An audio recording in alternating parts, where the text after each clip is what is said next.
नमस्कार। एकता शान्ति र संस्कारको संवाहक कालिका एचडीमा तपाईलाई स्वागत छ। म तिलक पौडेल। कालिका समाचार सुरु गरौं प्रमुख समाचारका शीर्षकहरूबाट। कालिका समाचारको साथमा Vijay steel, want to rule, Vijay cement, तपाईको सपनाको मजबुत निर्माण।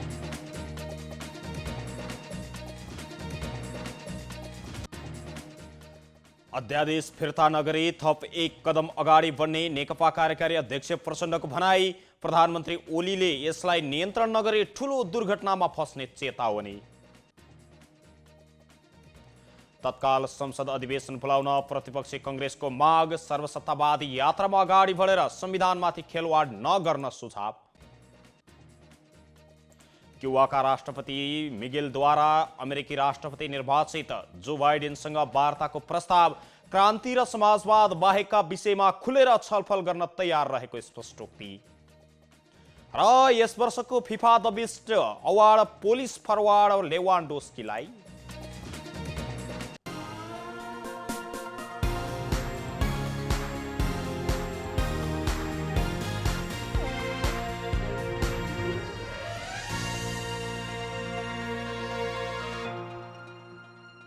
कालिका समाचार सुरु गरौं राष्ट्रिय समाचारबाट। सत्तारूढ दल नेपाल कम्युनिस्ट पार्टी नेकपाका कार्यकारी अध्यक्ष पुष्पकमल दाहाल प्रचण्डले अध्यादेश फिर्ता नभए थप एक कदम अगाडि बढ्ने चेतावनी दिनुभएको छ।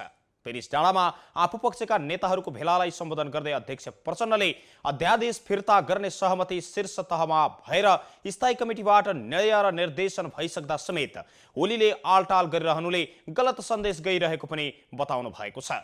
उहाँले प्रधानमन्त्री ओलीले पार्टी विभाजन गर्ने योजना सहित एकपछि अर्को कदम चालिरहेको भन्दै तत्काल यसलाई नियन्त्रण नगरे ठूलो दुर्घटनामा फस्ने चेतावनी दिनुभएको छ। पेरिस डाँडा भेलामा कार्यकारी अध्यक्ष पुष्पकमल दाहाल प्रचण्ड सहित वरिष्ठ नेता माधव कुमार नेपाल, झलनाथ खनाल लगायतका नेताहरू सहभागी हुनुभएको थियो। अध्यादेश फिर्ता नभए विशेष अधिवेशनको माग फेरि बिउतनेर संसदबाटै निकास खोजिनुपर्ने प्रचण्ड नेपाल निकट नेताहरूको भनाइ छ। गएको बुधबार बसेको नेकपा स्थायी कमिटीको बैठकले संविधान परिषद सम्बन्धी अध्यादेश फिर्ता लिन लगाउने र संसदको विशेष अधिवेशन बोलाउन राष्ट्रपति कार्यालयमा निवेदन दर्ता नगर्ने सहमति गरेको पनि बताइएको छ। सहमतिको भोलिपल्टै प्रधानमन्त्री एवं अध्यक्ष प्रधानमन्त्री ओलीले सहमति उल्लङ्घन गरेको प्रचण्ड माधव कुमार नेपाल पक्षको आरोप रहेको छ। प्रधानमन्त्री ओलीले अध्यादेश फिर्ता नहुँदै भोलिपल्ट अर्थात् बिहिबार हिजो संवैधानिक परिषद बोलाउनु भएसँगै नेकपा भित्रको विवाद झनै पेचिलो बन्दै गएको छ। यस्तै उता नेकपाका वरिष्ठ नेता झलनाथ खनालले पनि पार्टी विधि र पद्धतिमा चले आफ्नो जित हुने बताउनु भएको छ। पेरिस डाँडामा शुक्रबार अर्थात् आज आयोजित कार्यक्रममा सम्बोधन गर्ने क्रममा नेता खनालले पार्टी एकीकरण भएबाटै विधि र पद्धतिमा चल्न छाडेको बताउनु भएको छ। उहाँले पार्टी एकता एकीकरणको सुरुबाटै अध्यक्ष एवं प्रधानमन्त्री केपी शर्मा ओलीले मनपरी गर्न थालेको बताउनुभयो। बदमाशी र मनपरीकै कारण अहिले पार्टीमा संकट देखा परेको समेत खनालको भनाइ छ। यस्तै अर्का वरिष्ठ नेता माधव कुमार नेपालले पनि अध्यक्ष एवं प्रधानमन्त्री केपी शर्मा ओलीको प्रवृत्ति नै अरूलाई धोका दिने र अपमान गर्ने रहेको बताउनु भएको छ। शुक्रबार अर्थात् आज पेरिस डाँडाको प्रदेश नम्बर 1 का आफू निकट नेताहरूको भेलालाई सम्बोधन गर्ने क्रममा नेपालले ओलीको बोलीको विश्वास नै नहुने बताउनुभयो। पहिले आफूलाई अपमान गर्ने काम गरेका ओलीले पछि कार्यकारी अध्यक्ष पुष्पकमल दाहाल प्रचण्डलाई पनि त्यस्तै गरेको नेपालको ठहर रहेको छ। प्रमुख प्रतिपक्षी दल नेपाली कांग्रेसले संवैधानिक परिषद सम्बन्धी अध्यादेश फिर्ता लिन र तत्काल संसद अधिवेशन बोलाउन माग गरेको छ। कांग्रेस संसदीय दल कार्यसमितिको आज बसेको बैठकले अध्यादेश तत्काल फिर्ता लिन माग गरेको हो। कांग्रेसले तत्काल फिर्ता लिन माग गर्दै सर्वसत्तावादको यात्रामा अगाडि नबढ्न र संविधानमाथि खेलवाड नगर्न पनि सरकारलाई सचेत गराएको छ। कांग्रेस संसदीय दल कार्यसमितिको बैठकले संसदको अधिवेशन तत्काल बोलाउन पनि माग गरेको छ। कोरोनाको महामारी व्यवस्थापन गर्न पनि सरकार पूर्ण रूपमा असफल भएको कांग्रेसले ठहर गरेको छ। यस्तै नेपाली कांग्रेस संसदीय दलका प्रमुख सचेतक बालकृष्ण खाँडले संवैधानिक राष्ट्रपति नै संविधानको प्रतिकूलतामा उभिएको पनि टिप्पणी गर्नुभयो। शुक्रबार अर्थात् आज नेपाली कांग्रेस संसदीय दलको कार्यसमितिको बैठकपछि पत्रकारसँगको संक्षिप्त कुराकानीमा प्रमुख सचेतक खाँडले यस्तो टिप्पणी गर्नुभएको हो। उहाँले संवैधानिक राष्ट्रपति संविधानको प्रतिकूलतामा उभिँदा लोकतान्त्रिक प्रणाली नै कमजोर बन्ने बताउनु भएको छ। पछिल्लो समय राष्ट्रपतिको भूमिकाको सम्बन्धमा जनतामा तीव्र विरोध हुनुले संघीय लोकतान्त्रिक गणतन्त्रलाई सबल बनाउन नै बाधा पुर्याउने पनि उहाँले ठहर गर्नु भएको छ। सरकारले आफ्नो असफलतालाई ढाकछोप गर्न निरङ्कुश र सर्वसत्तावादी सोचलाई अगाडि बढाएको समेत प्रमुख सचेतक खाँडले आरोप लगाउनुभयो। सरकारले ल्याएको संवैधानिक परिषद सम्बन्धी अध्यादेशमाथि नागरिकको तीव्र विरोध हुँदाहुँदै पनि स्वीकृत गर्नु राष्ट्रपतिको कमजोरी भएको पनि प्रमुख सचेतक खाँडले बताउनु भएको छ। यस्तै सांसद दिव्यमणि राज भण्डारीले सरकार संविधान अनुरूप चल्नुपर्ने बताउनु भएको छ। सरकार आफू खुसी नचलेर संविधान अनुरूप लोकतन्त्र, प्रजातन्त्र र गणतन्त्रको सदुपयोग हुने गरी चल्नुपर्नेमा उहाँले जोड दिनुभएको थियो। नेपाली कांग्रेस संसदीय दलको कार्यसमितिको बैठकले संवैधानिक परिषद सम्बन्धी अध्यादेश तुरुन्त फिर्ता गर्न र संसद अधिवेशन बोलाउन पनि माग गरेको छ। अर्थमन्त्री विष्णुप्रसाद पौडेलले कोरोना विरुद्धको भ्याक्सिन सबै नेपालीलाई निशुल्क लगाउने सरकारको तयारी रहेको बताउनु भएको छ। आज अर्थ मन्त्रालयमा आर्थिक पत्रकार संघको प्रतिनिधि मण्डलसँगको भेटघाटको क्रममा मन्त्री पौडेलले कोरोनाको उपचार जस्तै भ्याक्सिन पनि नेपाली जनतालाई निशुल्क लगाउने सरकारको तयारी रहेको बताउनुभयो। विश्व बजारमा भ्याक्सिन आउन साथ नेपाल सरकारले किन्ने गरी सरकारले उत्पादक देश र कम्पनीसँग संवाद गरिरहेको पनि बताउनु भएको छ। बजारमा उपलब्ध हुने भ्याक्सिनहरूमा कम लागत पर्ने र गुणस्तरीय हुनुपर्ने सरकारले मापदण्ड बनाएको पनि उहाँले जिकिर गर्नुभयो। सरकारले सबै नागरिकलाई भ्याक्सिन लगाउने तयारी गरे पनि 14 वर्ष मुनिकालाई भने नलगाउने पनि मन्त्री पौडेलले स्पष्ट पार्नु भएको छ। सरकारसँग आर्थिक स्रोतको कुनै पनि कमी नरहेको मन्त्री पौडेलको दाबी रहेको छ। अर्थमन्त्री पौडेलले मापदण्ड अनुसार कोभिड-19 अर्थात् कोरोना विरुद्ध फ्रन्टलाइनमा खटिएका र वृद्धहरूलाई प्राथमिकता दिइने र त्यसपछि सबैलाई भ्याक्सिन उपलब्ध गराएर कोभिड विरुद्धको लडाईँलाई निर्णायक बनाउने पनि दिशामा सरकार अगाडि बढिरहेको उहाँको भनाइरहेको छ। प्रतिनिधि सभाको सार्वजनिक लेखा समितिले स्वास्थ्य सामग्री खरिद नियम संगत नभएको भन्दै छानबिन गरी कारबाही गर्न अख्तियार दुरुपयोग अनुसन्धान आयोगलाई पत्र पठाउने निर्णय गरेको छ। समितिको आज बसेको सिंहदरबारमा बसेको बैठकले कोभिड-19 रोकथाम तथा नियन्त्रणका लागि गएको चैतमा भएको स्वास्थ्य सामग्री खरिद नियम संगत नभएको ठहर गर्दै छानबिन गरी कारबाही गर्न अख्तियार दुरुपयोग अनुसन्धान आयोगलाई पत्र पठाउने निर्णय गरेको हो। बैठकका निर्णय सुनाउँदै समिति सचिव डाक्टर रोजनाथ पाण्डेले पनि कोकसले अनियमितता गर्नुभएको छ, छानबिन गरी कारबाही गर्न पत्र पठाउने निर्णय भएको बताउनुभयो। तर यता स्वास्थ्य तथा जनसङ्ख्या मन्त्री भानुभक्त ढकालले कोभिड-19 रोकथाम तथा नियन्त्रणका लागि स्वास्थ्य सामग्री खरिद प्रक्रियामा आफ्नो कुनै पनि संलग्नता नभएको दाबी गर्नुभएको छ। उहाँले स्वास्थ्य सामग्री खरिदमा आर्थिक र अन्य विषयसँग सरोकार राख्ने र त्यसलाई प्रभावित गर्ने कुरामा आफ्नो संलग्नता नरहेको स्पष्ट पार्नुभयो। आफूले सहजीकरणका लागि मात्रै नीतिगत हिसाबले मन्त्री परिषदमा प्रस्ताव लैजाने र तलबाट उठेको विषयलाई स्वीकृति दिने काम मात्रै गरेको उहाँको भनाइ छ। त्यसबाहेक अतिरिक्त कार्यादेश र अतिरिक्त हस्तक्षेप आफूले नगरेको पनि दाबी गर्नुभएको छ।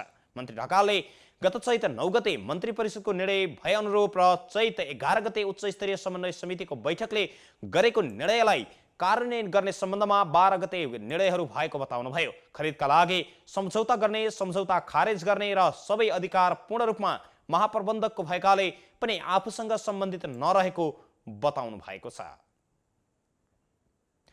पूर्व प्रधानमन्त्री डाक्टर बाबुराम भट्टराईले अर्थतन्त्रलाई चलायमान बनाउन कृषि, उद्योग र व्यापारीहरू बीचको सन्तुलन मिलाउनु पर्ने बताउनु भएको छ।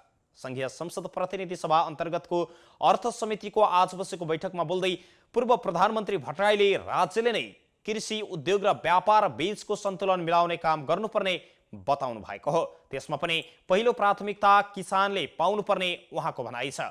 पछिल्लो समय देखिएका समस्याको समाधान गर्न छुट्टै संयन्त्रको विकास गर्नुपर्नेमा पनि पूर्व प्रधानमन्त्री भट्टराईले जोड दिनुभएको छ।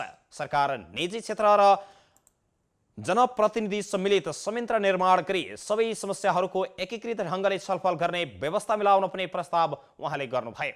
डाक्टर भट्टराईले सो प्रस्ताव गर्दै गर्दा यता पूर्व अर्थमन्त्री ज्ञानेन्द्र बहादुर कार्कीले पनि उल्लेख्य अवसर पाएको सरकार भएर पनि पछिल्लो 3 वर्षमा औद्योगिक र व्यावसायिक विकासका लागि कुनै काम गर्न नसकेको बताउनु भएको छ। 34 पटकसम्म भुक्तानी लिन काठमाडौँ पुगेका उखु किसानहरूले अहिलेसम्म भुक्तानी पाउन नसक्नु पनि त्यसैको उदाहरण भएको पनि उहाँले बताउनु भएको छ। बैठकमा उद्योग व्यवसायीहरूले कोभिडको प्रभावका कारण व्यावसायिक निरन्तरतामा कठिनाई भएको पनि बताएका छन्। नेपाल उद्योग वाणिज्य महासंघका अध्यक्ष शेखर गोल्छाले समयमा नै व्यवसाय सुचारू गर्न नसक्दा कर्मचारीहरूको तलब, बैंकको ब्याज र घरभाडा तिर्न अहिलेसम्म पनि समस्या भइराखेको बताउनु भएको छ। महासंघका वस्तुगत उपाध्यक्ष अञ्जन श्रेष्ठले ऐन नियम बनाउने, नियमन गर्ने तथा कार्यान्वयन गर्ने निकायको फरक सोच हुँदा व्यावसायिक वातावरणमा असर परेको बताउनु भएको छ। सरकारले घोषणा गरेका प्याकेजको ढिलो कार्यान्वयन हुँदा उद्योगी व्यवसाय पलायन हुने अवस्थामा पुगेको पनि उहाँको भनाइ छ। उद्योग वाणिज्य तथा आपूर्ति मन्त्री लेखराज भट्टले आन्दोलनरत उखु किसानको बक्यौता रकम 12 दिनभित्र दिलाउने प्रतिबद्धता जाहेर गर्नु भएको छ। आज माइतीघर मण्डलामा पुगेर आन्दोलनरत किसानहरूलाई बक्यौता रकम भुक्तानी गराउने जिम्मेवारी सरकारको भएकाले अबको 10-12 दिनभित्र सम्पूर्ण रकम भुक्तानी गराइसक्ने प्रतिबद्धता व्यक्त गर्नुभयो। मन्त्री भट्टराईले उखु किसानको बक्यौता रकम उद्योगबाट दिने प्रक्रिया आरम्भ भइसकेको पनि बताउनु भएको छ।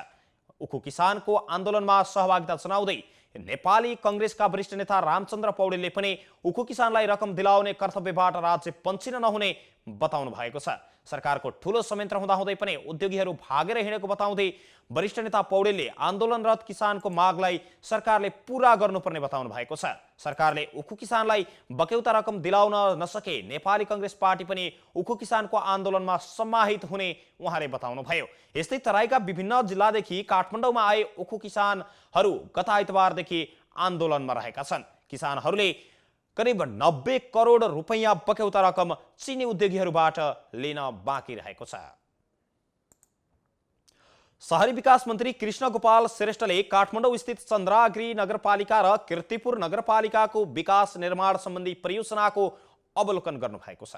मन्त्री श्रेष्ठ सहित भौतिक पूर्वाधार तथा यातायात मन्त्री बसन्त कुमार नेमाङले काठमाडौँ जिल्लाको चन्द्रागिरी नगरपालिका र कीर्तिपुर नगरपालिका जोड्ने पुलको अवलोकन गर्नु भएको हो। गत आर्थिक वर्षमा शिलान्यास भई निर्माण कार्य प्रारम्भ भएको पुलको हाल काम भइरहेको छ। अवलोकनको क्रममा 80% काम सम्पन्न भइसकेको र यसै वर्षको फागुनमा निर्माण सम्पन्न भइसक्ने देखिएको शहरी विकास मन्त्री कृष्ण गोपाल श्रेष्ठले बताउनु भएको छ। उहाँले काठमाडौँ निर्वाचन क्षेत्र नम्बर 9 र 10 मा विभिन्न विकास निर्माणको काम भइरहेको र ती सबैलाई समयमै सम्पन्न गरिने बताउनु भएको छ। मन्त्री श्रेष्ठले सो स्थानमा रहेको विष्णुदेवी मन्दिर परिसरको एकीकृत विकास गरिने पनि बताउनु भएको छ। कोभिड-19 को असर र वर्षायामको असरको बावजुद पनि पुल निर्माण गर्ने कार्य समयमै सकिने अवस्था देखिएको भौतिक पूर्वाधार तथा यातायात मन्त्री बसन्त कुमार नेमुवाङको भनाइ छ। यस वर्ष कोभिड-19 को कारण देशभरका निर्माण कार्यमा असर परेको छ। लामो समयको लकडाउनपछि बिस्तारै निर्माण क्षेत्रमा काम सुरु हुन थालेका छन् भने सम्बन्धित मन्त्रीहरूले अनुगमनमा पनि तीव्रता दिइरहेका छन्। संस्कृति, पर्यटन तथा नागरिक उड्डयन मन्त्री योगेश कुमार भट्टराईले सन् 2021 मा आन्तरिक पर्यटन वर्ष हुने बताउनु भएको छ। पर्यटन मन्त्रालयमा भएको एक अन्तर्क्रिया कार्यक्रममा बोल्दै मन्त्री भट्टराईले तत्काल विदेशी पर्यटक आउने सम्भावना नरहेकाले सन् 2021 लाई आन्तरिक पर्यटन भ्रमण वर्षका रूपमा मनाउन तयारी गर्नुपर्ने पनि बताउनुभयो। सरकारले आन्तरिक भ्रमण वर्ष भनेर घोषणा नगरे पनि सन् 2021 हाम्रा लागि आन्तरिक पर्यटन वर्ष हुने भएकाले यसैलाई जोड दिने गरी सरकारले योजना बनाइरहेको उहाँको भनाइ छ। कोरोनाको जोखिम रहेको अवस्थामा विदेशी पर्यटक आइहाल्ने अवस्था नभएकोले स्वास्थ्यका मापदण्ड पूरा गरेर पर्यटन बजारलाई बढाउन व्यवसायीहरूलाई पनि आग्रह गर्नुभयो। अर्को एक फरक प्रसङ्गमा मन्त्री भट्टराईले अहिलेको चर्चामा रहेका 2 दिन सार्वजनिक बिदा दिने अवधारणा सही रहेको दावी गर्नुभएको छ। यसभन्दा अगाडि लागू भई असफल भएको चर्चा समय परिस्थिति अनुसार अहिले सही हुने भन्दै लागू गर्न सकिने बताउनु भएको छ। कार्यक्रममा मन्त्रालयका पर्यटन बोर्डका प्रमुख कार्यकारी doctor Dhananjay Regmi, hotel association नेपालकी अध्यक्ष सृजना राणा र मन्त्रालयका अधिकृत रचना प्रधानले कोभिडले नेपाली पर्यटन र पर्यटन अर्थ व्यवस्थामा परेको प्रभावबारे कार्यपत्र पनि प्रस्तुत गर्नुभएको थियो। सरकारले भूमिहीनहरूका लागि लाल पूर्जा वितरण गर्ने भएको छ। भूमि सम्बन्धी समस्या समाधान आयोगले सुदूरपश्चिमका 17 सहित देशभरका 187 स्थानीय तहसँग सम्झौता गरिसकेको छ। लाल पूर्जा वितरण गर्न स्थानीय सरकारले चासो देखाएका कारण पनि यसै वर्षदेखि भूमिहीनहरूलाई लाल पूर्जा वितरणको कार्य सुरु गर्न सकिने आयोगको दाबी छ। सुदूरपश्चिम प्रदेशका भूमिहीन नागरिकलाई लाल पूर्जा वितरणको गृह कार्य सुरु समेत भइसकेको छ। भूमि सम्बन्धी समस्या समाधान आयोगले सुदूरपश्चिमका 17वटा स्थानीय तहसँग सम्झौता गरी काम अगाडि बढाएको हो। सरकारले 100वटा पालिकामा भूमि व्यवस्था सम्बन्धी काम गर्न निर्देशन दिएको भए पनि स्थानीय तहहरूको तत्परताका कारण 187 पालिकासँग सम्झौता गरेको भूमि सम्बन्धी समस्या समाधान आयोगका अध्यक्ष देवी प्रसाद गेवालीले बताउनु भएको छ। बिहिबार आयोगका अध्यक्ष गेवाली र सुदूरपश्चिमका 15वटा स्थानीय तहबीच पनि भूमिहीन सुकुम्बासीहरूलाई जग्गा वितरण गर्ने सम्झौता पत्रमा हस्ताक्षर भइसकेको छ। यसअघि 2वटा स्थानीय तहसँग सम्झौता भइसकेको थियो। सम्झौता पत्रमा हस्ताक्षर गरेपछि स्थानीय तहका प्रमुखहरूले भूमि सम्बन्धी समस्या समाधान गर्न आफूहरू तत्पर रहेको पनि बताएका थिए। एकता शान्ति र संस्कारको संवाहक कालिका एचडीमा प्रसारित कालिका समाचारमा पालो भएको छ विज्ञापनको। तर त्यसभन्दा अगाडि अहिले प्रसारित प्रमुख समाचारका शीर्षकहरू एकपटक। कालिका समाचारको साथमा Vijay still, one two role, विजय सिमेन्ट, तपाईको सपनाको मजबुत निर्माण।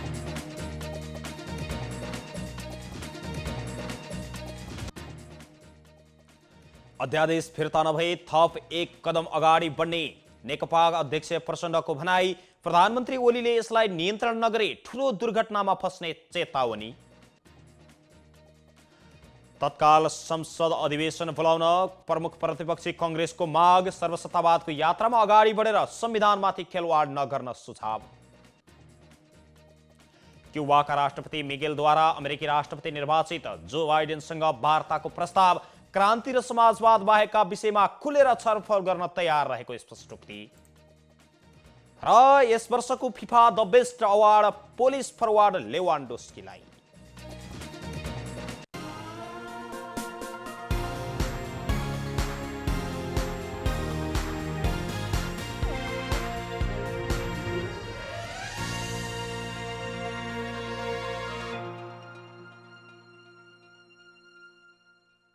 पूर्ण स्वचालित मसिनमा उच्च स्तरीय ब्लेड प्रयोग गरी उत्पादन भएको नेपालको पहिलो टेगुम जर्मनी प्रविधिद्वारा उत्पादित विजय स्टिल सम्पूर्ण रूपमा ल्याब परीक्षणपछि उत्पादन हुने अत्यधिक भूकम्प प्रतिरोधक, वर्षौंसम्म टिक्ने, खिया प्रतिरोधक, उच्च शक्ति, उत्कृष्ट बचत अनि उच्च लचकता, अग्नि प्रतिरोधक, रिब्समा अतिरिक्त मोटाई, उच्च वेल्डिङ क्षमता अनि उच्च इलोंगेसन, एक नासको तौल, लम्बाई अनुपात। अब आफ्नो निर्माणलाई दिनुहोस् विजय स्टिलको शक्ति। Vijay steel FE 500, FE 500D।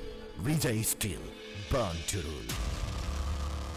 हँस्दै खेल्दै सानो सानो खुसीमा भुल्दै हुर्किँदैछ नेपाल चोको फनमा रमाउँदै नयाँ साथी बनाउँदै विशाखोलाई मनाउँदै हुर्किँदैछ नेपाल चोको फनमा रमाउँदै। नेपालको सर्वाधिक लोकप्रिय chocolatey wafer choco fun. Choco choco choco choco choco fun.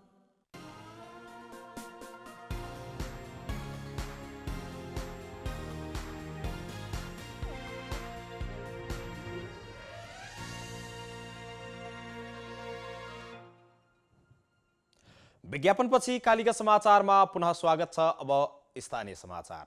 गैरा आवासीय नेपाली संघ NRNA ले क्षेत्रीय रक्त संचार केन्द्र भरतपुरलाई रगत संकलन गर्न घुम्ती बस अर्थात् ब्लड बस सहयोग गरेको छ। भरतपुर महानगरपालिकाको समन्वयमा गैरा आवासीय नेपाली संघ NRNA ले विपद व्यवस्थापन एम्बुलेन्स र घुम्ती रक्त संकलन बस सहयोग गरेको हो। आज सो बस भरतपुर महानगरमा एक कार्यक्रमका बीच रक्त संचार केन्द्रलाई हस्तान्तरण गरिएको छ। कार्यक्रममा NRNA का संस्थापक अध्यक्ष उपेन्द्र महतो र उपाध्यक्ष डाक्टर बद्री केसीले भरतपुर महानगरका प्रमुख रेणु दाहाललाई बसको साँचो हस्तान्तरण गरेपछि महानगर प्रमुख दाहालले रक्त संचार केन्द्र भरतपुरका प्रमुख रमेशकान्त पौडेललाई हस्तान्तरण गर्नुभएको छ। NRNA का संस्थापक अध्यक्ष महतोले मेडिकल हबको रूपमा विकास भइरहेको भरतपुरमा ब्लड बसको आवश्यकता महसुस गरी बस सहयोग गरिएको बताउनु भएको छ। एनआरए नेका उपाध्यक्ष केसीले भन्सार र कर छुट बाहेक भारतीय रु 35 लाख रुपैयाँको लगानीमा बस खरिद गरिएको बताउनु भएको छ। उहाँका अनुसार रक्तदानका लागि आवश्यक पर्ने अत्याधुनिक सुविधा सम्पन्न उपकरण जडान गरिएको बस बागमती प्रदेशमै पहिलो हो। बसभित्र रक्तदान गर्ने, प्रेसर नाप्ने र रक्त सङ्कलनका लागि फ्रिज जस्ता उपकरण जडान गरिएको छ। बसभित्रै घुम्ती रक्तदानका कार्यक्रम पनि गर्न सकिनेछ। भरतपुर महानगर प्रमुख रेणु दाहालले मेडिकल सिटीका रूपमा विकास भइरहेको भरतपुरमा ब्लड बस आवश्यकता रहेको पनि बताउँदै त्यसलाई परिपूर्ति गर्न सहयोग गरेकोमा एनआरएनलाई धन्यवाद ज्ञापन गर्नु भएको छ। रक्त सञ्चार केन्द्र भरतपुरका प्रमुख पौडेलले अहिले जिल्लामा दैनिक 100 युनिट रगत माग भइरहेको भए पनि दैनिक 50 युनिट रगत मात्रै पुर्याउन पनि कठिन परिरहेको बताउनु भएको छ।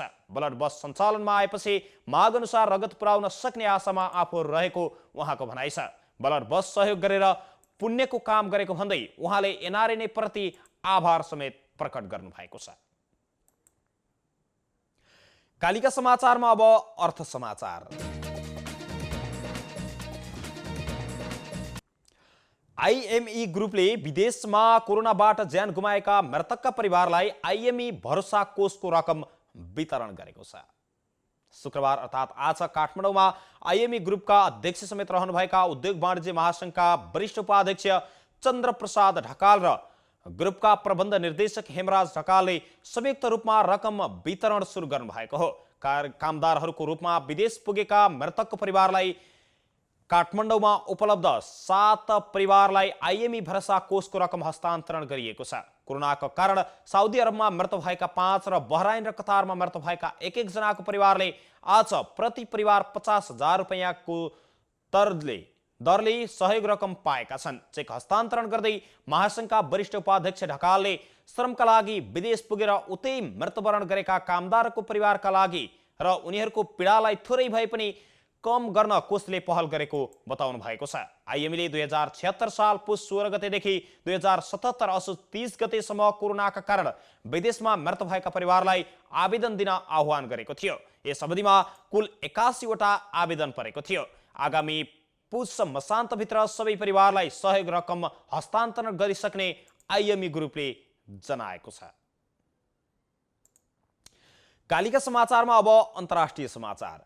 क्युबाका राष्ट्रपति मिगेल डाएज कनेलले अमेरिकी राष्ट्रपति निर्वाचित जो बाइडेनसँग कुनै पनि विषयमा वार्ता गर्न इच्छुक रहेको बताउनु भएको छ। क्युबाली संसदको समापनको अवसरमा सम्बोधन गर्दै राष्ट्रपति कनेलले क्युबाको क्रान्ति, समाजवाद र सार्वभौमिकता बाहेकका कुनै पनि विषयमा खुलेर छलफल गर्न आफ्नो देश तयार रहेको बताउनुभयो। गत अक्टोबरमा चुनावी प्रचारका क्रममा बाइडेनले अमेरिकालाई नयाँ क्युबा नीति चाहिएको बताउनु भएको थियो। तर उहाँले क्युबा नीति कहिले जारी गर्ने र त्यसको कार्यान्वयन कसरी हुन्छ भन्नेमा अझै पनि केही बताउनु भएको छैन।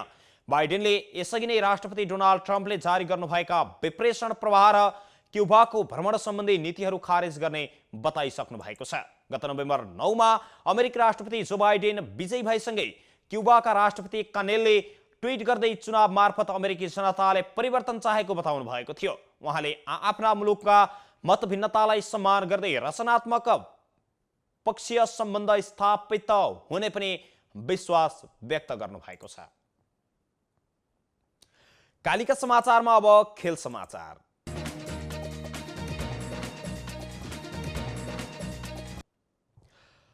पुलिस फरवार्ड रोबर्ट लेवान्डोस्कीले फिफाले वर्षको उत्कृष्ट खेलाडीलाई प्रदान गर्दै आएको फिफा द बेस्ट अवार्ड जितेका छन्।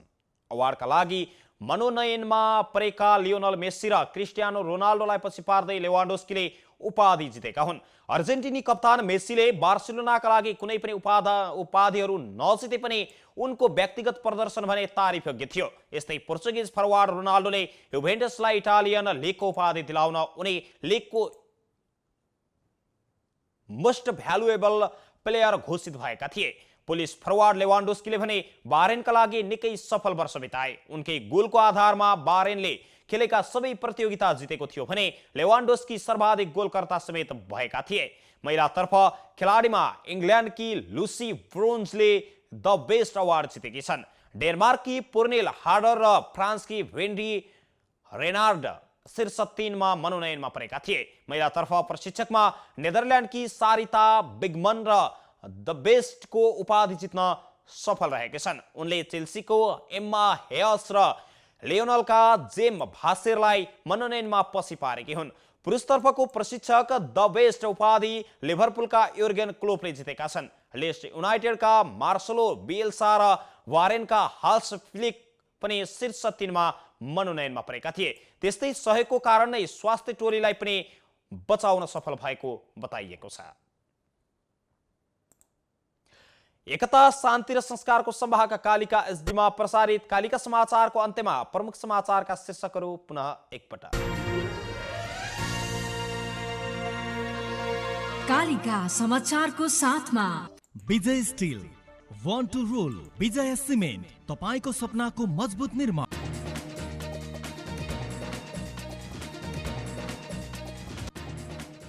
अध्यादेश फिर्ता नगरे थप 1 कदम अगाडि बढ्ने नेकपा अध्यक्ष प्रचण्डको भनाई। प्रधानमन्त्री ओलीले यसलाई नियन्त्रण नगरे ठूलो दुर्घटनामा फस्ने चेतावनी। तत्काल संसद अधिवेशन बोलाउन प्रमुख प्रतिपक्षी दल नेपाली कांग्रेसको माग। सर्वसत्ताको यात्रामा अगाडि बढेर संविधानमाथि खेलवाड नगर्न सुझाव। क्युबाका राष्ट्रपति मिगेलद्वारा अमेरिकी राष्ट्रपति निर्वाचित जो बाइडेनसँग वार्ताको प्रस्ताव।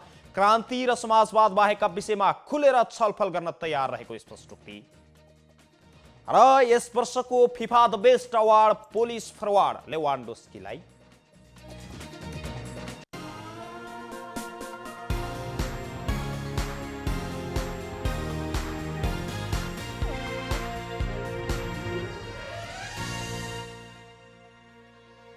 यो सँगै एकता शान्ति र संस्कारको संवाहक कालिका एसडीमा प्रसारित कालिका समाचार अहिलेका लागि यति नै। हेर्दै गर्नुहोला कालिका एसडी। म तिलक पौडेल बिदा हुन्छु। नमस्कार।